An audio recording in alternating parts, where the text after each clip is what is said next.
സഹോദരങ്ങളെ, നിങ്ങൾക്കെല്ലാവർക്കും വചനദീപ്തിയിലേക്ക് ഹാർദവമായ സ്വാഗതം. ദൈവത്തിൻ്റെ വചനം കേൾക്കുവാൻ സന്മനസ് കാട്ടുന്ന നിങ്ങളോട് ഇന്ന് കുരിശിനെക്കുറിച്ച് പറയുവാനാണ് പരിശുദ്ധാത്മാവ് എനിക്ക് തന്നിരിക്കുന്ന ബോധ്യം. എന്താണ് കുരിശ്?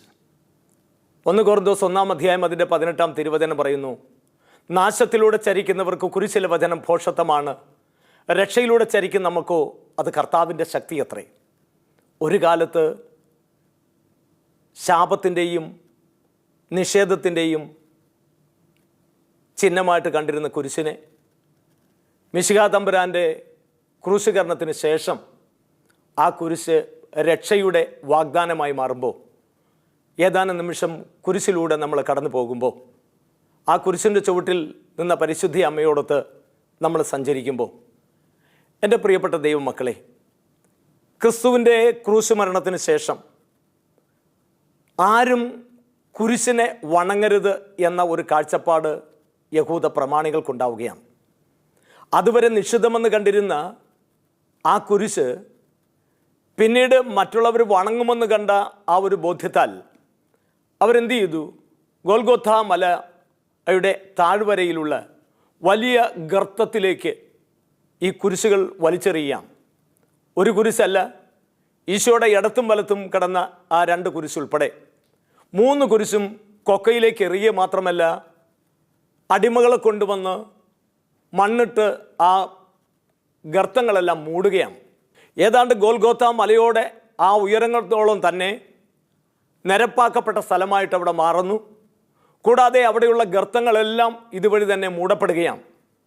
അങ്ങനെ മൂടപ്പെട്ട് അങ്ങനെ കഴിയുന്ന കാലഘട്ടം ഏതാണ്ട് 300 AD 300 കാലഘട്ടത്തിൽ.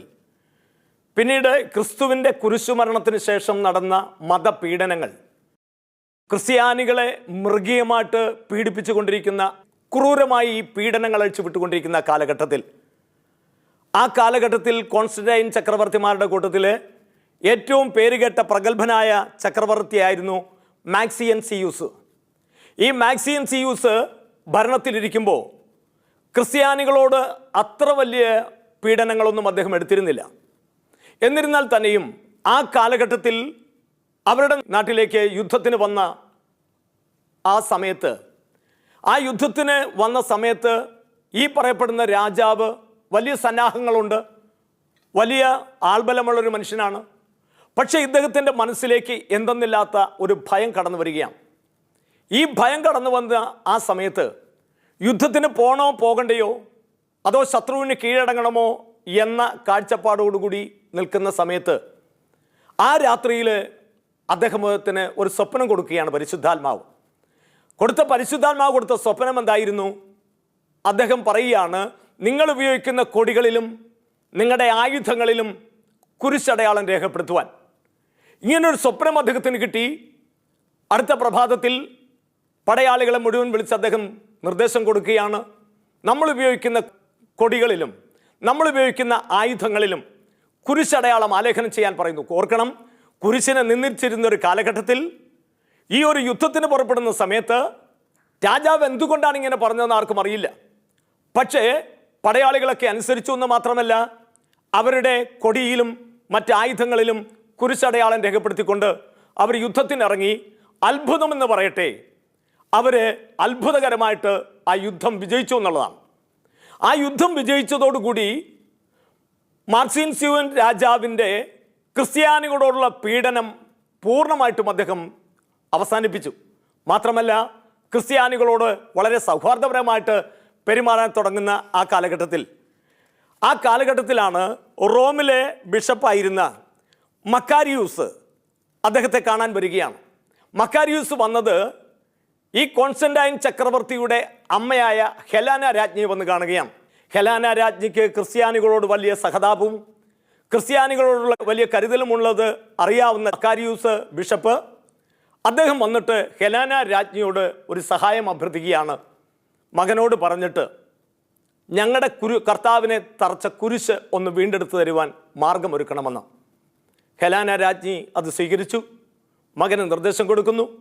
അങ്ങനെ വളരെ ശ്രമപ്പെട്ട് ആ ഗോൽഗോഥ മലയുടെ താഴെയുള്ള ആ കൊക്കകളെല്ലാം സമതലമായി മണ്ണിട്ട് മൂടിയിരിക്കുന്ന സ്ഥലം വളരെ ശ്രമകരമായി ആ മണ്ണെല്ലാം കോരിക്കളയുകയും അങ്ങനെ കുരിശ് കണ്ടെടുത്തു.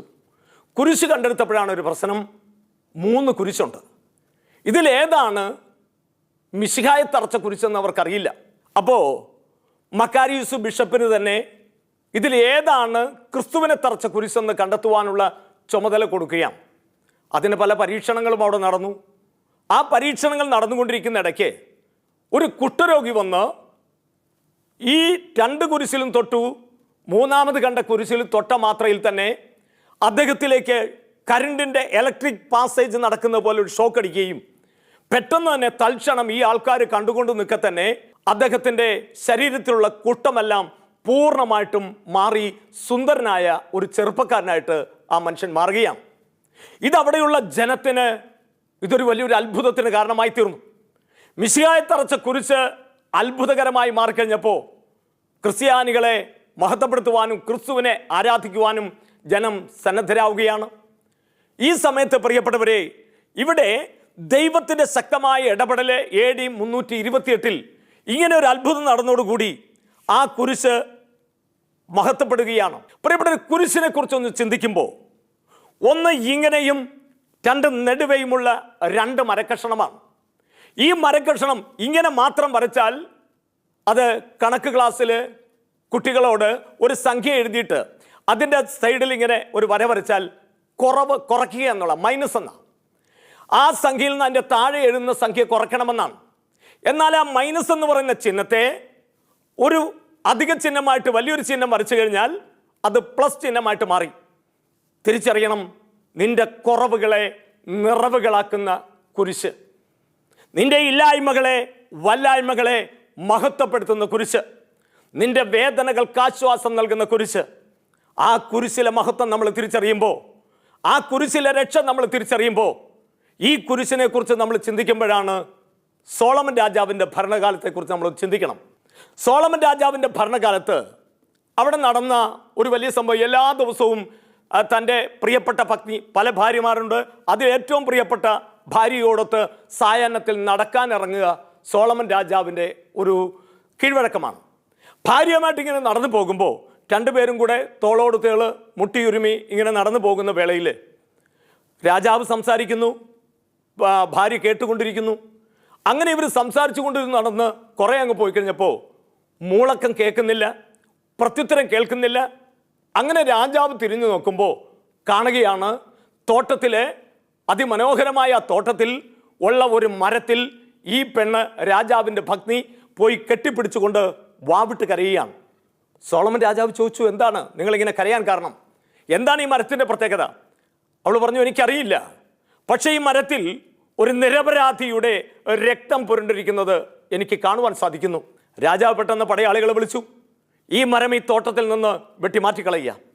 നാളുകൾക്ക് ശേഷം വീണ്ടും സോളമൻ രാജാവും ഭാര്യയും കൂടെ ഇതേ തോട്ടത്തിലൂടെ നടന്നു പോകുമ്പോൾ, കുറേ അങ്ങോട്ട് നടന്നു പോകുമ്പോൾ ഈ തോട്ടത്തിലേക്ക് ആവശ്യമാകുന്ന വെള്ളം ഒഴുക്കി വിടുന്നതിന് ഒരു ചെറിയ കൈത്തോടുണ്ട്. ഈ കൈത്തോട് കടന്നു പോകുവാൻ അവിടെ പാലത്തടി ഇട്ടിരിക്കുന്നു. ആ പാലത്തടിയിൽ ആദ്യമേ ഭർത്താവ് കടന്നുപോയി. പിന്നാലെ വന്ന ഭാര്യ ആ പാലത്തടിയിലൂടെ നടക്കാനായിട്ട് ഭാവിക്കുമ്പോൾ ഭാര്യയുടെ അനക്കം കേൾക്കാതെ വന്ന് തിരിഞ്ഞു നോക്കുമ്പോൾ കാണുന്നത് ഈ പാലത്തടിയിൽ ആ മകളെ കെട്ടിപ്പിടിച്ച് കിടന്നുകൊണ്ട് കരയുകയാണ്. ഒരു നീതിമാന്റെ, ഒരു നിരപരാധിയുടെ രക്തം ഈ തടിയിൽ ഞാൻ കാണുന്നു എന്ന് പറഞ്ഞതും രാജാവ് പറഞ്ഞു, ഈ തടി ഇവിടുന്ന് എവിടെയെങ്കിലും കൊണ്ടുപോയി കാണാമറയത്ത് കൊണ്ടിടുക.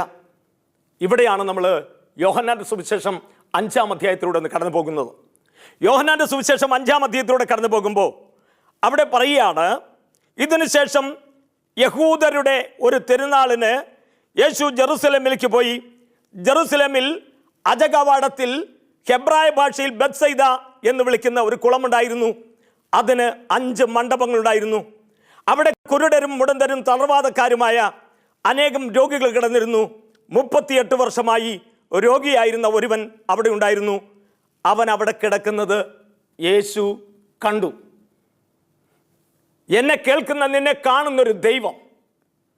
ഈശോ ജനിക്കുന്നതിന് മുൻപ് 38 വർഷമായിട്ട് ഈ ബത്സൈദ കുളക്കരയിൽ കിടന്ന ഒരുവനെ കണ്ട കർത്താവ് ഇന്ന് എന്നെ കേൾക്കുന്ന പ്രിയപ്പെട്ട മകനെ, മകളെ, നിന്റെ വേദനകൾ, നിന്റെ രോഗങ്ങൾ കാണുന്നൊരു ദൈവം നിനക്കുണ്ടെന്ന് നീ അറിയുമെങ്കിൽ, ഹെബ്രായർക്കെഴുതിയ ലേഖനം 11-ാം അധ്യായം അതിൻ്റെ 1-ാം തിരുവചനം പറയുന്നു, വിശ്വാസം എന്നത് പ്രത്യാശിക്കുന്നവ ലഭിക്കുമെന്നുള്ള ഉറപ്പും കാണപ്പെടാത്തവ ഉണ്ടോ എന്നുള്ള ബോധ്യമാണ്.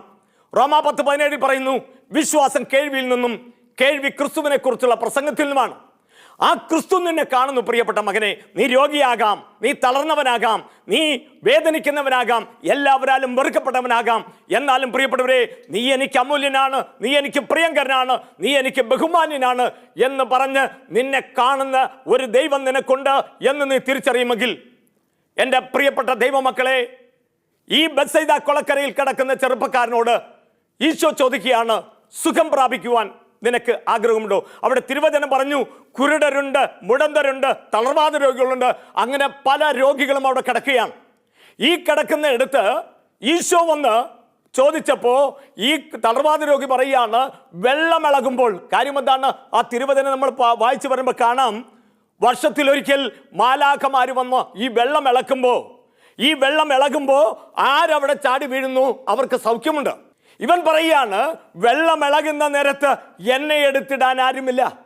അവിടെയും അവന് പരിഭവമുള്ളൂ, അവന് പരാതിയുള്ളൂ. ഈശോ ചോദിക്കുകയാണ്, സുഖം പ്രാപിക്കുവാൻ നീ ആഗ്രഹിക്കുന്നു? അവന്റെ മറുപടി എന്താണ്? ഉപകർത്താവേ, നല്ല വെള്ളമിളകുമ്പോൾ എന്നെ എടുത്തിടാൻ ആരുമില്ല. പ്രിയപ്പെട്ടവരെ, നമ്മൾക്ക് ഓരോരുത്തർക്കും സംഭവിക്കുന്നത് ഇവിടെയാണ്. ദൈവം നിനക്ക് സൗജന്യമായിട്ട് രക്ഷ നൽകാൻ ആഗ്രഹിക്കുമ്പോൾ നീ പരിസരങ്ങളും നിന്നെ സഹായിക്കാത്തവരെയും മറ്റുള്ളവരെ കുറിച്ചുള്ള പരിഭവങ്ങളും പരാതികളും പറയുമ്പോൾ, ഗലാത്യർക്കെഴുതിയ ലേഖനം 3-ാം അധ്യായം അതിന്റെ 1-ാം വാക്യത്തിൽ പറയുന്നു, യേശു ക്രിസ്തു നമ്മുടെ കൺമുൻപിൽ ക്രൂശിതനായി ചിത്രീകരിക്കപ്പെട്ടിരിക്കെ ആരാണ് നിങ്ങളെ ആഭിചാരം ചെയ്തത്? ക്രൂശിതനായ ഒരു മിശിഹ നിന്റെ രക്ഷയ്ക്കുണ്ടെന്ന് നീ വിശ്വസിക്കുന്നെങ്കിൽ, ആ കുരിശ് രക്ഷയുടെ മകുടമായി തീരുമ്പോൾ, സ്നേഹത്തിന്റെ പ്രതീകമായി തീരുമ്പോൾ, ഐക്യത്തിന്റെ അടയാളമായി തീരുമ്പോൾ, ആ കുരിശിനെ വണങ്ങിയവർക്കൊക്കെ രക്ഷയാണ് സ്വന്തമായിരുന്നത്. നമ്മൾ കുരിശിന്റെ വഴിയിലൂടെ കടന്നു പോകുമ്പോൾ 5-ാം സ്ഥലത്ത് നമ്മളൊരു കാഴ്ച കാണുന്നുണ്ട്. ആ 5-ാം സ്ഥലത്തുള്ള പ്രത്യേകത എന്താണ്? ഇതാ പാടത്ത് പണി കഴിഞ്ഞിട്ട് വരുന്ന കെവറിൻകാരൻ. ആ കെവറിൻകാരൻ ശിമയോന്, അവന് നല്ല മസിൽ പവർ ഉണ്ട്. കാരണം അവൻ പറമ്പിൽ പണിയെടുക്കുന്നവനാണ്, അവൻ്റെ മക്കൾക്ക് വേണ്ടി രാപകൽ അധ്വാനിക്കുന്നവനാണ്. എന്നാൽ അവൻ്റെ ഈ പാടത്തിൻ്റെ വരമ്പിലൂടെ പലകുറി പലരെയും ക്രൂശിക്കാൻ കൊണ്ടുപോകുന്നവൻ കണ്ടിട്ടുണ്ട്. പക്ഷേ ആ കൊണ്ടുപോകുന്നവരെ തെറി പറഞ്ഞുകൊണ്ടും പള്ളു പറഞ്ഞുകൊണ്ടും പോകുമ്പോൾ അറുക്കുവാൻ കൊണ്ടുപോകുന്ന കുഞ്ഞാടിനെ പോലെ ഒരു പരിഭവമില്ലാതെ മിശിഹ തമ്പുരാൻ കടന്നു പോകുമ്പോൾ ഈ കുരിശിൽ ചുമന്ന് കടന്നു പോകുന്നവൻ ആരെന്ന് ശിമയോൻ അറിയില്ല. പക്ഷേ പടയാളികൾക്ക് അവനോട് അനുകമ്പ തോന്നിയിട്ടല്ല, പിന്നെയോ അവനെ 12-ാം സ്ഥലത്ത് കൊണ്ട് പച്ചയ്ക്ക് ക്രൂശിക്കണമെന്നുള്ളത് ഈ യഹൂദ പ്രമാണികളുടെ ആവശ്യമായതുകൊണ്ട്, ഇങ്ങനെ പോയാൽ വീണുമെഴുന്നേറ്റും കടന്നു പോകുന്ന മിശിഹായെ ജീവനോടെ 12-ാം സ്ഥലത്ത് എത്തിക്കുവാനാവില്ല എന്നവർക്ക് തിരിച്ചറിവുണ്ടായപ്പോൾ അവനെ ജീവനോടെ ക്രൂശിക്കുവാൻ വേണ്ടി അവർ കണ്ടുപിടിച്ച മാർഗം എന്താണ്? പാടത്ത് പണി കഴിഞ്ഞിട്ട് വരുന്ന കെവറിൻകാരൻ ശിമയോനെ കണ്ടപ്പോൾ അവരോട് പറയാണ്, ശിമയോനെ, ഈ കുരിശൊന്ന് താങ്ങുക. അവനറിയില്ല കുരിശാരാണ് ചുമക്കുന്നത്. പക്ഷേ അവൻ്റെ മനസ്സിലൊരു ചിന്തയുണ്ട്. 2 മക്കളുടെ അപ്പനാണ് ശിമയോൻ. അലക്സാണ്ടറിന്റെ റോപ്പസിന്റെയും പിതാവാണ് ശിമയോൻ. ഈ കുരിശ് ഇവിടുന്ന് ചുമന്നുകൊണ്ട് കൊടുത്താൽ തന്നെ എൻ്റെ മക്കളുടെ നാളേക്ക് വേണ്ടിയിട്ട് എന്തെങ്കിലും ഇതിന് പ്രതിഫലം കിട്ടുമെന്നുള്ള ഒരു വലിയൊരു ചിന്ത അവൻ്റെ മനസ്സിൽ കിടപ്പുണ്ട്. ആ ചിന്തയോടുകൂടി അവൻ വന്ന് കുരിശിൽ തൊട്ടപ്പോൾ മിശിഹ പിന്തിരിഞ്ഞു നോക്കുകയാണ്. ആരാണ് എന്നെ സഹായിക്കാൻ വന്നത്? എൻ്റെ കുരിശിനെ സ്പർശിക്കാൻ വന്നത് ആരാണ്? അവൻ തിരിഞ്ഞു നോക്കുമ്പോൾ ശിമയോനെ അല്ല മക്കളെ കണ്ടത്. ശിമയോന്റെ ചങ്കില് തൻ്റെ മക്കളെ കുറിച്ചുള്ള ചിന്ത കണ്ട കർത്താവ് എന്ത് കൊടുത്തു? ശിമയോൻ എന്ന് പറയുന്ന വ്യക്തിയുടെ 2 മക്കള്, ഒന്ന് അലക്സാണ്ടറിനെ ഒരു സഭയുടെ അധികാരിയായി ഉയർത്തുമ്പോൾ റോപ്പസിനെ ഒരു ദേശത്തിന്റെ അധിപനാക്കി ഉയർത്തിയ കർത്താവ്. എന്നെ കേൾക്കുന്ന പ്രിയപ്പെട്ട മക്കളെ, നിങ്ങളുടെ മക്കളെ കുറിച്ചുള്ള ചിന്ത നിങ്ങളെ മതിക്കുന്നുണ്ടെങ്കിൽ നിങ്ങൾക്ക് അഭയം തേടാൻ ഒരു കുരിശുണ്ട്. ആ കുരിശിൽ നൽകുന്ന ജീവജലം നിന്റെ രക്ഷയ്ക്ക്, നിന്റെ മക്കളുടെ സൗഖ്യത്തിന്, നിന്റെ മക്കളുടെ സൗഭാഗ്യത്തിന് കാരണമാകുമെന്ന് നിനക്ക് വിശ്വാസമുണ്ടോ? മർക്കോസ് 11:24 പറയുന്നു, നിങ്ങൾ പ്രാർത്ഥിക്കുകയും യാചിക്കുകയും ചെയ്യുന്നത് എന്തും ലഭിക്കുമെന്ന് വിശ്വസിക്കുക, നിങ്ങൾക്ക് ലഭിക്കുന്നതിനെ ചെയ്യും. ആരൊക്കെ കുരിശിനെ അനുഗമിച്ചിട്ടുണ്ടോ അവർക്കൊക്കെ രക്ഷയാണ് സ്വന്തമായി കിട്ടിയിട്ടുള്ളത്. ആ രക്ഷയെ നമ്മൾ തിരിച്ചറിയാതെ പോകുമ്പോൾ എൻ്റെ പ്രിയപ്പെട്ട മക്കളെ, ലൂക്കാസ് സുവിശേഷം 9-ാം അധ്യായം അതിൻ്റെ 23-ാം വാക്യത്തിൽ പറയുന്നു, എന്നെ അനുഗമിക്കാൻ ആഗ്രഹിക്കുന്നവർ തന്നെ പരിത്യജിച്ച് തൻ്റെ അനുദിന ജീവിതത്തിലെ കുരിശുമെടുത്ത് തന്നെ അനുഗമിക്കാൻ. എൻ്റെ പ്രിയപ്പെട്ട കുഞ്ഞുങ്ങളെ, നിങ്ങൾക്ക് താങ്ങാനാവാത്ത ഒരു കുരിശും എൻ്റെ തമ്പുരാൻ നിങ്ങൾക്ക് തന്നിട്ടില്ല. നിനക്ക് വഹിക്കാവുന്നത് മാത്രം. പക്ഷേ നീ വഹിക്കുന്ന കുരിശിന് മഹത്വമുണ്ട്. ആ കുരിശിലൂടെ നീയും നിന്റെ കുടുംബം രക്ഷയിലേക്ക് കടന്നു വരും. അപ്പോസ്തല പ്രവർത്തനം 16-ാം അധ്യായം അതിന് 31-ാം വാക്യത്തിൽ പറയുന്നു, കർത്താവായ യേശുക്രിസ്തുവിൽ വിശ്വസിക്കുക, നീയും നിന്റെ കുടുംബം രക്ഷ പ്രാപിക്കുമെന്ന്. പ്രിയപ്പെട്ടവരെ, കുരിശിനെ അനുഗമിച്ചവരാരും പരാജയപ്പെട്ടിട്ടില്ല. ആ കുരിശിൽ അവൻ ബലിയായി തീർന്നത് നിന്റെ രക്ഷയ്ക്ക് വേണ്ടിയാണെന്നുള്ള ബോധ്യം നമുക്കുണ്ടെങ്കിൽ, ഒരിക്കല് വലിയ ഒരു കപ്പലോട്ടക്കാരനാണ് റോബിൻസൺ ക്രൂസോ എന്ന് പറയുന്ന ചെറുപ്പക്കാരൻ. അദ്ദേഹത്തിൻ്റെ അപ്പൻ ഒരു ഇറച്ചിവെട്ടുകാരനാണ്, യൂറോപ്പിൽ ജീവിക്കുന്ന. ആ ഇറച്ചിവെട്ടുകാരൻ്റെ സാധാരണ പരമ്പരാഗതമായിട്ട് അപ്പൻ എന്ത് തൊഴിൽ ചെയ്യുന്നോ അതായിരിക്കും മക്കൾ ചെയ്യുക. പക്ഷേ ഈ റോബിൻസൺ ക്രൂസോയുടെ അപ്പൻ ഇറച്ചിവെട്ടുകാരനാണെങ്കിൽ പോലും റോബിൻസൺ ക്രൂസോ അപ്പൻ്റെ ഈ തൊഴിലല്ല അദ്ദേഹം സന്തോഷം കണ്ടെത്തിയത്. അദ്ദേഹം ഈ കപ്പലിലൂടെ കടന്നുപോയി പുതിയ പുതിയ ദേശങ്ങൾ കാണുക, അത് അദ്ദേഹത്തിൻ്റെ ഒരു ഹോബിയായിരുന്നു. അങ്ങനെ ഈ മനുഷ്യൻ നീണ്ട യാത്ര പോകുമ്പോൾ ആ കാറ്റിൻ്റെ ഓളമനുസരിച്ച്, കാറ്റിൻ്റെ ഒഴുക്കനുസരിച്ച് ഈ പായ്വഞ്ചി ഇങ്ങനെ പോകും. അങ്ങനെ പോയി നാളുകൾ കടന്നായിരിക്കും തിരിച്ചു വരുന്നത്. അങ്ങനെ ഒരിക്കലും പോകുന്ന വഴിക്ക് ഇദ്ദേഹത്തിൻ്റെ കപ്പൽ വലിയൊരു കൊടുങ്കാറ്റിൽപ്പെട്ട്, ആ കാറ്റിലും കോളിലും പെട്ട് ആ കപ്പൽ തകർന്ന് തരിപ്പണമായി. ആ കപ്പൽ തകർന്ന് തരിപ്പണമായി. കപ്പലിൽ തകർന്ന് തരിപ്പണമായപ്പോൾ ആ കടലിലൂടെ ഒഴുകി ഇങ്ങനെ നടക്കുന്ന സമയത്ത് ഈ കപ്പലിൻ്റെ പാമരത്തിൻ്റെ ഒരു ഭാഗം ഒഴുകി വരുന്നത് റോബിൻസൺ ക്രൂസോയുടെ കണ്ണിൽപ്പെട്ടു. അദ്ദേഹം അത് നീന്തിച്ചെന്ന് അതേ പിടിച്ചുകൊണ്ട്, അതിലിങ്ങനെ കെട്ടിപ്പിടിച്ചുകൊണ്ട് അദ്ദേഹത്തിൻ്റെ തല ആ പായ്മരത്തിൻ്റെ ആ തലയിൽ അവിടെ വെച്ചുകൊണ്ട് അദ്ദേഹം അവിടെ കിടന്ന് അതിങ്ങനെ കെട്ടിപ്പിടിച്ച് വെള്ളത്തിൻ്റെ തണുപ്പിലും ഒക്കെ പെട്ട് ആ കൈ അങ്ങനെ തന്നെ മരവിച്ച് പുള്ളി ദിവസങ്ങൾക്ക് ശേഷം അവിടെ കിടന്ന് ഉറങ്ങിപ്പോയി, ബോധം പോയി, ഭക്ഷണമില്ല. അങ്ങനെ ആ വേലിയേറ്റത്തിനനുസരിച്ച് ആ മരക്കഷ്ണം ഒഴുകി വന്ന് ഒരു ദ്വീപിൽ വന്ന് തുടർന്ന് വന്ന മഴയും ചാറ്റമഴ റോബിൻസൺ ക്രൂസോയുടെ മുഖത്തേക്ക് വെള്ളം വീണ് കഴിഞ്ഞപ്പോൾ അദ്ദേഹം മെല്ലെ കണ്ണു തുറന്നപ്പോൾ കൈ രണ്ടും മരവിച്ചങ്ങനെ ഇരിക്കുകയാണ്.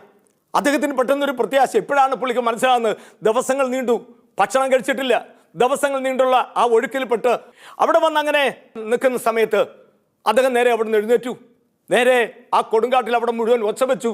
ആരുടെയെങ്കിലും ആൾസഞ്ചാരമുണ്ടോയെന്നറിയാൻ, ആൾതാമസമുണ്ടോയെന്നറിയാൻ ഓടി നടന്ന് പലയിടത്തേക്ക് ഓടി നടന്നപ്പോഴാണ് അദ്ദേഹത്തിന് മനസ്സിലാകുന്നത് ഇത് ജനവാസമില്ലാത്ത ഒരു ദ്വീപാണ്.